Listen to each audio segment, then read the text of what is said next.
సిద్దిపేట జిల్లా చిన్నకోడూరు మండల పరిషత్ కార్యాలయంలో ప్రజావాణి కార్యక్రమం నిర్వహించారు. ఈ సందర్భంగా తహసీల్దార్ సలీం మాట్లాడారు. మండలంలోని ప్రజలు ఏవైనా సమస్యలు ఉంటే ప్రజావాణిలో దరఖాస్తు చేసుకోవాలని సూచించారు. ప్రతి సోమవారం ప్రజావాణి కార్యక్రమం నిర్వహిస్తామని చెప్పారు. ప్రజావాణికి 4 దరఖాస్తులు వచ్చినట్లు తెలిపారు. కార్యక్రమంలో అన్ని శాఖల అధికారులు పాల్గొన్నారు. ఈ రోజు నుంచి ప్రతి సోమవారం నాడు ప్రజావాణి కార్యక్రమం మండల స్థాయిలో నిర్వహించడం జరుగుతుంది. అందులో భాగంగా ఈరోజు మనం చిన్నకోడూరు మండలంలోని మండల ప్రజా పరిషత్ కార్యాలయంలోని సమావేశ మందిరంలో ప్రజావాణికి సంబంధించిన ఏర్పాట్లను పూర్తి చేసుకోవడం జరిగింది.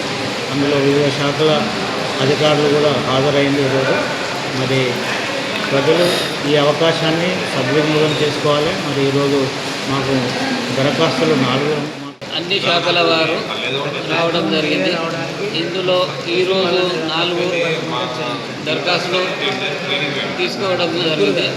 2 అగ్రికల్చర్ శాఖకు చెందినవి, 1 రెవెన్యూకు, ఇంకోటి పోలీస్ డిపార్ట్మెంట్. ఈరోజు అన్ని శాఖల వారు ప్రతి ఒక్కరు డిపార్ట్మెంట్ వైజ్గా హాజరు కావడం జరిగింది. ఇందులో పబ్లిక్ నుంచి 4 దరఖాస్తులు స్వీకరించారు.